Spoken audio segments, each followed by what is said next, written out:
Bonjour à tous et bienvenue dans votre édition régionale. Ce mercredi, dans l'actualité, l'équipe de France féminine de basket est en Bretagne, à Brest plus précisément. Ce soir, elles affrontent les Finlandaises pour la qualification à l'Euro 2019. Nous avons suivi leur entraînement ce mardi soir. 3 projets de centrales photovoltaïques bloqués dans le Morbihan par la loi Littoral. Le parc naturel du Golfe et Morbihan Énergie demandent une évolution de la loi Littoral. Dans cette édition, nous retrouverons aussi Karine Chevrolier. Bonjour Karine. Bonjour Julie. Et vous allez nous parler d'un SOS lancé par des parents bretons. Oui Julie, il s'agit de parents de jeunes adultes handicapés âgés de plus de 20 ans. Ils se battent pour obtenir une solution d'accueil pérenne pour leurs enfants, pour les héberger. Et la situation est assez complexe, comme on va le voir. Eh bien, vous nous expliquerez effectivement tout cela dans un instant, Karine. Voilà pour le programme. Tout de suite, votre JT Breton du mercredi 14 février 2018. France-Finlande, c'est l'affiche de ce mercredi soir à l'Arena à Brest. Un match qui compte pour les qualifications de l'Euro 2019. L'équipe de France féminine de basket est dans le Finistère depuis ce lundi. Et ce mardi soir, les joueuses se sont entraînées à Landerneau devant un public conquis. Sophie Lecroisier y était. La crème du basket féminin était à Landerneau ce mardi soir. L'équipe de France n'a pas hésité à ouvrir son entraînement au public. Pas un bruit dans les gradins, les spectateurs sont impressionnés par le niveau des Bleus. Il est composé de nombreux passionnés de la discipline. Mais c'est très intéressant à voir parce qu'il y a plein de tactiques que nous, on ne connaissait pas encore. C'est ce qu'on regarde à la télé depuis qu'on est toute petite, donc c'est assez impressionnant, quoi. C'est pas tous les jours qu'on a des joueuses de ce niveau à Landerneau. Moi, je suis venue pour admirer, pour voir les techniques et aussi pour les autographes. Et parmi les joueuses de l'équipe de France féminine de basket, Mariem Badiam, brestoise, joue sa première sélection avec les Bleus dans sa ville natale. Un joli clin d'œil. C'est pas tous les jours qu'on peut porter le maillot de l'équipe de France chez soi, donc je suis très contente et très fière d'être là. Forcément, savoir qu'il y a ma famille dans les tribunes, ça fait quelque chose. Ça enlève un peu de pression, je trouve, et voilà. Beaucoup d'émulation, beaucoup de SMS, on nous envoie les articles, c'est vraiment sympathique, c'est vraiment un moment fort. Je me sens fier d'avoir ma fille qui joue en équipe de France, qui plus est sur Brest, sur sa première sélection. C'est le jour rêvé. L'équipe de France féminine affronte ce mercredi soir la Finlande pour son 4e match de qualification à l'Euro 2019. Un enjeu de taille qui se joue à l'Arena à Brest. On va tout donner, c'est vrai que là on a eu une défaite au dernier match, mais là on est vraiment prête pour l'emporter. Après un entraînement de 2 heures, les Bleus se sont prêtés au jeu des dédicaces. Une parenthèse réconfortante avant le grand match contre la Finlande. Dans la Vienne, une femme d'une trentaine d'années est décédée après avoir contracté la rougeole en début de semaine. L'Agence régionale de santé en Bretagne rappelle l'intérêt de la vaccination, car 9 cas de rougeole ont été détectés en février en Bretagne. Benjamin Bréon. Alerte à l'épidémie de rougeole en Bretagne. L'Agence régionale de santé a mis en garde ce mardi contre une diffusion de la maladie depuis la Nouvelle-Aquitaine, où plus de 200 cas ont été déclarés en 2017. 9 cas ont déjà été décelés en Bretagne pendant la seule première semaine de février. L'ARS rappelle que la vaccination est le moyen le plus efficace pour s'en protéger. Nouvel accident de car scolaire ce mercredi en Bretagne, cette fois à Saint-Brandan dans les Côtes-d'Armor. Les 2 conductrices ont été blessées dans la collision frontale et un enfant choqué a été pris en charge par les pompiers. L'incident intervient à peine 3 jours après celui de Plougoumelin dans le Morbihan qui a coûté la vie à une adolescente. La semaine dernière, la neige avait provoqué 2 autres accidents de car, sans gravité cette fois, dans les Côtes-d'Armor et le Morbihan. Et fin janvier, un drame avait été frôlé quand un car avait évité de justesse un train à un passage à niveau d'Elvin dans le Morbihan. La députée La République En Marche de Morlaix, Sandrine Lefeur, a été nommée ce mercredi responsable du texte de loi destiné à concrétiser les états généraux de l'alimentation. Ce texte a 3 objectifs: développer des plans de filières agricoles, développer dans les filières françaises la création de valeur et une juste rémunération des acteurs, et enfin répondre aux nouvelles attentes des consommateurs. Sandrine Lefeur, 26 ans, est agricultrice bio à Pleyber-Christ dans le Finistère. La reprise économique gagne la Bretagne selon une enquête officielle rendue publique ce mercredi. Pour la première fois depuis 2011, les effectifs sont repartis à la hausse dans l'industrie et dans la construction. Le secteur marchand continue à afficher une bonne santé. Un gros point noir toutefois, la difficulté à recruter dans certains secteurs. Enfin, la technologie arrive au secours de la chasse au stationnement gênant. Brest Métropole a présenté ce mardi sa voiture de lecture automatisée des plaques d'immatriculation et de verbalisation assistée par ordinateur depuis une caméra située sur le toit. Le système devrait permettre de gagner en rapidité et en efficacité. Le débat autour de la Bretagne à 5 départements est relancé et c'est le groupe d'opposition au Conseil régional qui remet le dossier sur le devant de la scène. L'idée est de rapprocher la Bretagne de la Loire-Atlantique. Ce jeudi, au Conseil régional, les membres de l'opposition vont proposer un amendement pour créer une mission sur ce sujet dotée d'un budget de 500 000 €. Isabelle Lebal, élue quimpéroise à la région, copilote le projet. Frédéric Lorenzon l'a rencontré. On s'est dit, dans le budget de la Bretagne, on pouvait créer une mission budgétaire nouvelle. Alors c'est un peu un jargon technique et budgétaire, mais de créer une ossature budgétaire qui permette de mettre en place un chargé de mission et de faire un observatoire et des actions techniques concrètes pour la Bretagne à 5. Si on faisait un appel à projet, on aurait beaucoup de chefs d'entreprise ou beaucoup d'acteurs associatifs à nous répondre pour faire des choses concrètes. Alors on a rêvé bien sûr d'une ligne maritime entre Saint-Malo et Saint-Nazaire. En matière d'éducation, il y a aussi des choses à faire.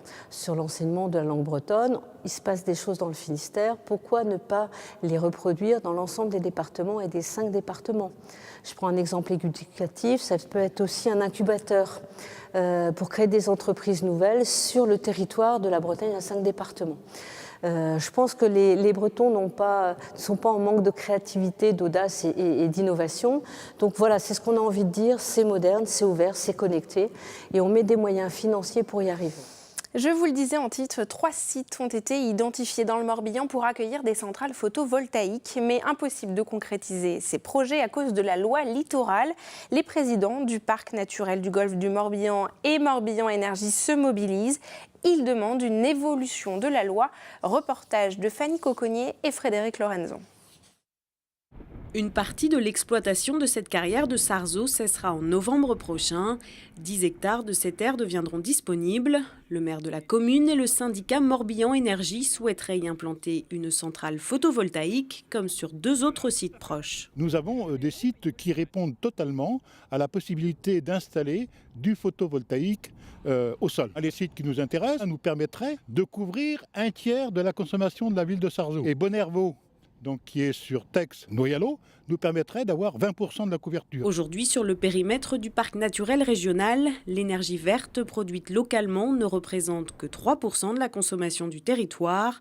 La loi vise un objectif de 23% en 2020, mais la tâche se complique pour les communes soumises à la loi littorale. Elle est essentielle dans la vie de tous les jours, dans la protection de nos paysages, mais elle ne permet pas d'assurer les objectifs de transition énergétique du pays. Et la loi littorale date de 1986, ce n'était pas un sujet à l'époque, ça l'est aujourd'hui, donc on demande simplement à ce qu'il y ait une modification pour permettre dans des terrains qui ne soient pas agricoles, qui n'aient pas d'autres utilisations possibles comme ceci, eh bien de pouvoir les aménager, quand bien même on est en discontinuité avec l'urbanisation, ce qui est le sujet qui est posé. Jobran et David Lapartien veulent convaincre les parlementaires de s'emparer du sujet et de faire en sorte de modifier cette loi vieille de 30 ans. Ça a déjà eu lieu avec succès pour les éoliennes, puisqu'en 2015, la loi a été modifiée pour autoriser les éoliennes sur les communes littorales à moins d'1 kilomètre du rivage, puisque les tribunaux avaient estimé qu'une éolienne était une urbanisation. Donc l'idée peut-être est au bout de plus de 30 ans d'application de cette loi, de la remettre en chantier, de la remettre en discussion, et de voir dans quelle mesure des projets dont l'intérêt général est évident ne pourraient pas trouver leur place aussi sur une commune littorale. Une proposition de loi relative au développement des territoires littoraux est en ce moment entre les mains de l'Assemblée nationale. Et nous reparlons à présent des difficultés d'accueil pour les personnes handicapées avec Karine Chevrolier. Et Karine, en Bretagne, des parents de jeunes adultes handicapés de plus de 20 ans se mobilisent. Ils veulent obtenir des places pour leurs enfants dans des instituts spécialisés pour adultes. Oui, Julie, pour bien comprendre la situation, il faut savoir qu'en Bretagne, on estime à 536 le nombre de jeunes adultes handicapés concernés par l'amendement Creton.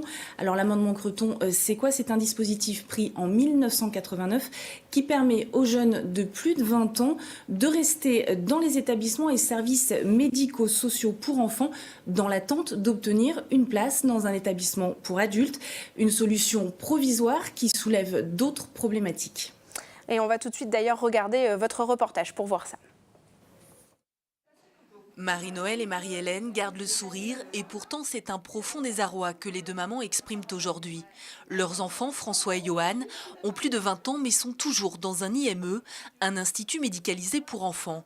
L'amendement Creton leur permet d'y rester en attendant une place dans un établissement pour adultes. Nous, on est, en ce qui nous concerne, pour le maintien à domicile, tout en ayant un pied à l'extérieur. D'où l'accueil de jour qu'on demande. Johan, aujourd'hui, il a 24 ans. Il devrait intégrer une masse. Et il n'y a pas de place de créer dans ce sens-là. En Bretagne, de plus en plus d'instituts pour enfants voient donc le nombre de jeunes de plus de 20 ans augmenter. Ici, sur les 45 enfants présents, une dizaine sont concernés. Ils restent dans des établissements d'enfants et qu'on le veuille ou non, ce sont des adultes, donc même si au niveau psychologique ils n'ont pas la maturité de d'autres adultes de leur âge, il n'empêche qu'il y a un décalage qui se fait. Et ça, c'est regrettable quand même au bout d'un certain temps, notamment. Autre problématique posée par les amendements Creton, et pas la moindre, la place accordée aux plus jeunes qui attendent d'intégrer un établissement médicalisé. Je pense à tous les petits derrière qui attendent et qui ne peuvent pas y entrer. Et je pense à mon fils aussi qui a peut-être un peu envie de changer, parce qu'il y est depuis l'âge de 3 ans quand même. Donc il a peut-être un peu envie de changer d'espace, de copains, enfin voilà. On tourne en rond.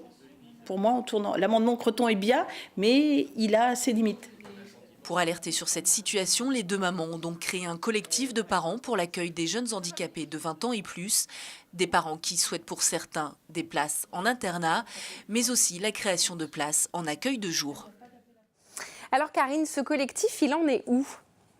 Alors en août dernier, il comptait un noyau dur de 33 familles rejointes par de nombreuses autres, on peut le dire parfois désespérées et isolées. La page Facebook du collectif compte aujourd'hui 286 membres et il augmente un peu chaque jour. Et quelles sont les solutions d'accueil initialement prévues pour ces jeunes ? Alors, la maison départementale des personnes handicapées préconise les ESAT, foyers de vie, maison d'accueil spécialisée et foyer d'accueil médicalisé. L'orientation se fait en fonction du handicap du jeune. Mais ce qu'il faut noter, c'est que l'accueil de jour n'existe pas pour les plus de 20 ans. Et passé cet âge, les parents doivent choisir entre l'internat, pour lesquels les places manquent cruellement, ou un retour à domicile, deux solutions que certains parents ne veulent pas envisager. Alors finalement, Karine, rapidement, que peuvent faire ces familles ?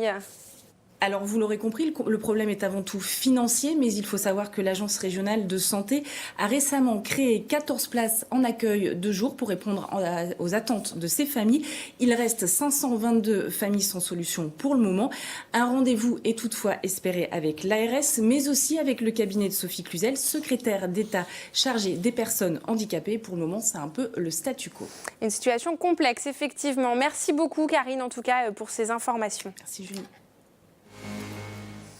Et c'est la fin de cette édition. Merci de nous avoir suivis. Dès demain, un nouveau journal de la rédaction. Très bonne soirée sur nos antennes.